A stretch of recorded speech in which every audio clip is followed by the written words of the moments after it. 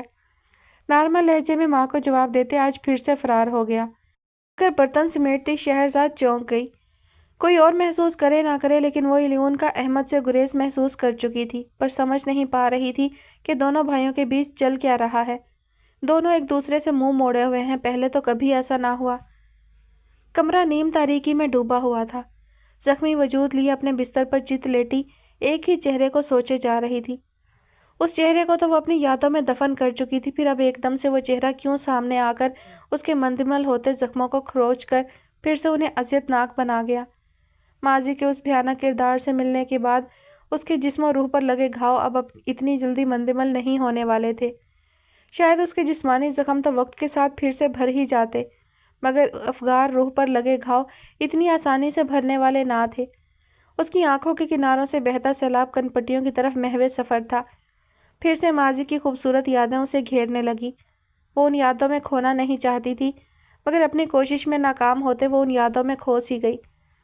بجو فہد کے گھر اتنا پیارا جھولا لگا ہے، مگر وہ مجھے لینے نہیں دیتا۔ مجھے بھی گھر میں جھولا ڈال کر دیں۔ چھوٹی چھوٹی معصوم خواہشیں، پھولا پھولا ناراض سا ضدی چہرہ۔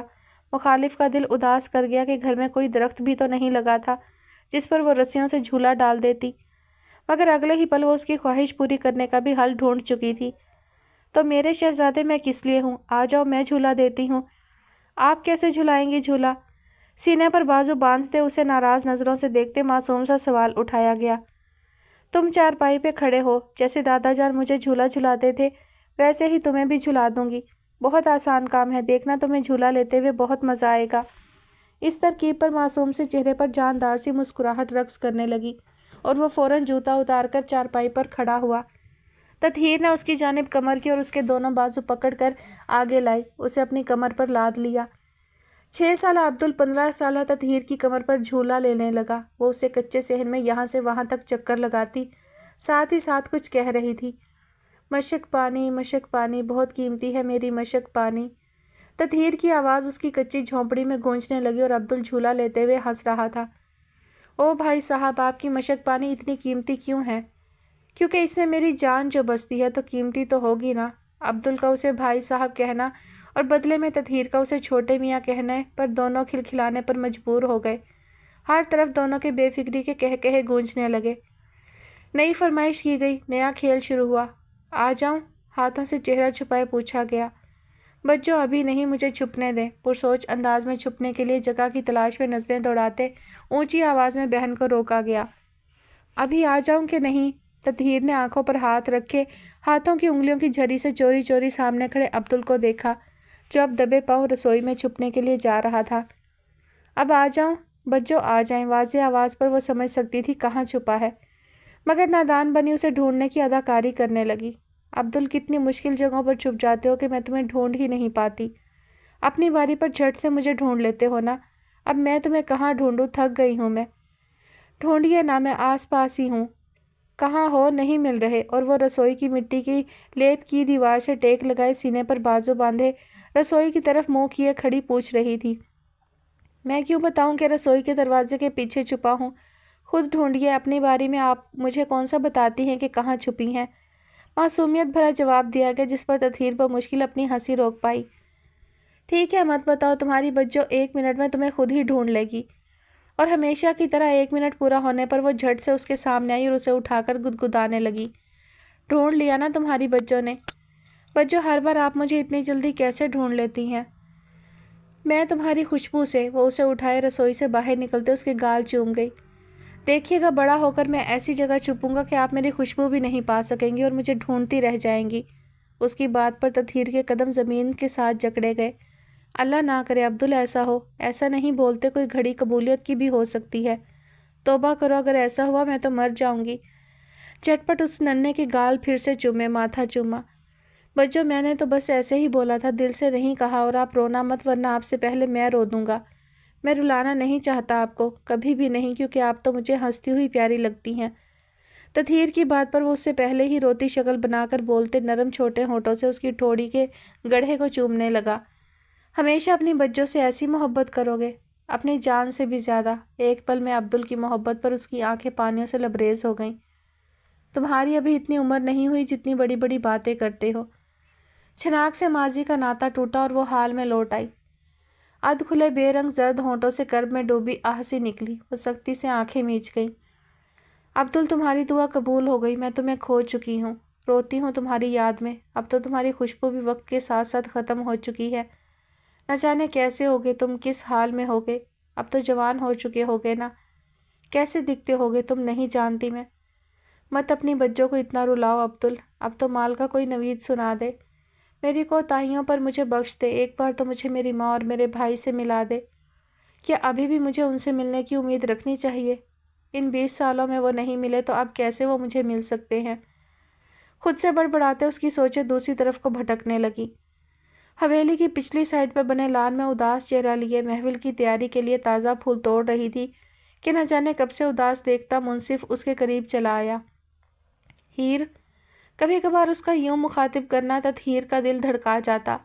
وہ پلٹی اور اس کی جانب دیکھا۔ جی، کیا ہوا؟ اس کے لہجے کی لڑکھڑاہٹ پر منصف کے ہونٹوں پر شریر سی مسکراہٹ ناچنے لگی۔ کچھ نہیں، کچھ بھی تو نہیں۔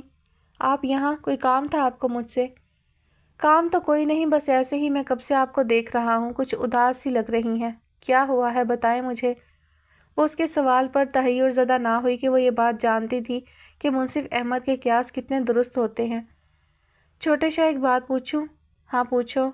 میں جب بھی اداس ہوتی ہوں آپ کو کیسے معلوم ہو جاتا ہے کہ میں اداس ہوں؟ اب اتنی دور کھڑی ہو کر میری اداسی کو کیسے پکڑ لیا؟ منصف نے اس کی طرف دیکھا۔ کس کر سیاہ چنری سر پر اوڑھے گلاب کے تازہ پھول توڑتے بازو پر لٹکتی خوبصورت سی ٹوکری میں رکھ رہی تھی۔ بتائیں نا، آپ کی سبز چھیل جیسی گہری آنکھوں کے بدلتے رنگوں سے میں بہت اچھی طرح سے واقف ہو چکا ہوں۔ آپ نے ایک بار مجھے پہلے بھی ایسا کہا تھا، تب میں نے اماں سے پوچھا تھا کہ میری آنکھوں کا رنگ بدلتا رہتا ہے تو انہوں نے کہا کہ آنکھوں کا رنگ کبھی نہیں بدلتا، یہ بس تاثرات بدلتی ہیں۔